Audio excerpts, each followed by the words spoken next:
और खबर जम्मू कश्मीर से। जम्मू कश्मीर में एनआईए की जांच में बड़ी आतंकी साजिश का पर्दाफाश हुआ है। इंटरनेट बैन होने के बाद आतंकियों ने ऑफलाइन ऐप से बात करने का एक नया तरीका ढूंढ निकाला है, जिसकी वजह से उनके ठिकानों तक पहुंचना और उन्हें ट्रेस कर पाना अब काफी मुश्किल हो गया है। इसमें वीपीएन टेक्नोलॉजी का इस्तेमाल किया जाता है, जिसमें ऑफलाइन ऐप के जरिए आसानी से बातचीत की जा सकती है। इंटरनेट का इस्तेमाल नहीं होता है और उसी वजह से जो लोकेशन से आतंकवादियों की उनको ट्रेस कर पाना बहुत ज्यादा मुश्किल हो गया है। पश्चिम बंगाल के संदेश खाली मामले में बीजेपी नेता शुवेंदु अधिकारी के खिलाफ टीएमसी ने चुनाव आयोग में शिकायत दर्ज करा दी। टीएमसी ने अपनी शिकायत में दावा किया कि संदेश खाली में महिलाओं के रेप के सभी आरोप मनगढ़ंत थे और राजनीतिक फायदे के लिए दबाव बनाकर टीएमसी के नेताओं को फंसाया गया था। चुनाव आयोग से शिकायत के बाद टीएमसी ने संदेश खाली मामले में बीजेपी के शुवेंदु अधिकारी को साजिशकर्ता बताया। टीएमसी ने चुनाव आयोग से शुवेंदु अधिकारी के खिलाफ एक्शन लेने की मांग की। Election commission give orders to the police to start criminal proceedings against Suvendu Adhikari। सूत्रों के मुताबिक टीएमसी ने संदेश खाली मामले में सामने आए एक स्टिंग ऑपरेशन के वीडियो को आधार बनाकर चुनाव आयोग का दरवाजा खटखटाया। टीएमसी ने दो टूक कहा कि एक बड़ी साजिश रचकर उसके नेताओं पर झूठे केस करवाए गए थे। Fake rape cases have been brought against Shahjahan Sheikh, Uttam Sardar and Shibu Hazara।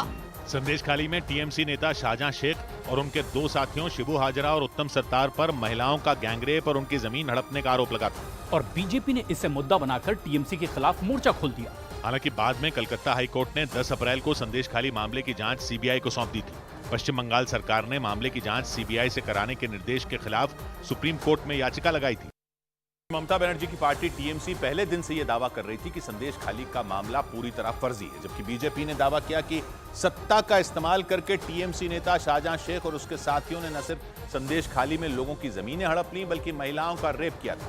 लेकिन करीब 3 महीने बाद रेप का आरोप लगाने वाली 3 महिलाओं ने अपना केस वापस ले लिया और उन 3 महिलाओं ने यहां तक कह दिया कि उन पर दबाव बनाकर टीएमसी नेताओं के खिलाफ केस दर्ज करवाया गया था। संदेश खाली में रेप का केस दर्ज कराने वाली उन 3 महिलाओं ने दावा किया कि उनसे सादे कागज पर साइन करवाया गया था और मनगढ़ंत कहानी लिखकर केस दर्ज कर लिया गया था। रेप का केस वापस लेने वाली संदेश खाली की उन 3 महिलाओं ने आरोप लगाया कि उन्हें धोखा देकर रेप का केस करवाने वाले लोग बीजेपी से जुड़े थे। उन्होंने साजिश रचने वालों के खिलाफ सख्त कार्रवाई की मांग की। संदेश खाली मामले में मुख्य आरोपी शाहजहां शेख समेत उनके दोनों साथी शिबू हाजरा और उत्तम सरदार जेल में बंद हैं। लेकिन इन 3 महिलाओं के बयान और केस वापस लेने के फैसले के बाद टीएमसी ने बीजेपी पर हमले शुरू कर दिए और ममता बनर्जी और उनके भतीजे अभिषेक बनर्जी ने बीजेपी पर पश्चिम बंगाल को बदनाम करने की साजिश रचने का आरोप लगा दिया। टीएमसी ने दावा किया कि संदेश खाली की पूरी कहानी बीजेपी ने ही पर्दे के पीछे रहकर लिखी थी। बीजेपी ने टीएमसी के आरोपों पर पलटवार करने में देर नहीं की। पश्चिम बंगाल बीजेपी ने दावा किया कि संदेश खाली के मामले को दबाने के लिए पीड़ित महिलाओं पर टीएमसी ने दबाव बनाया।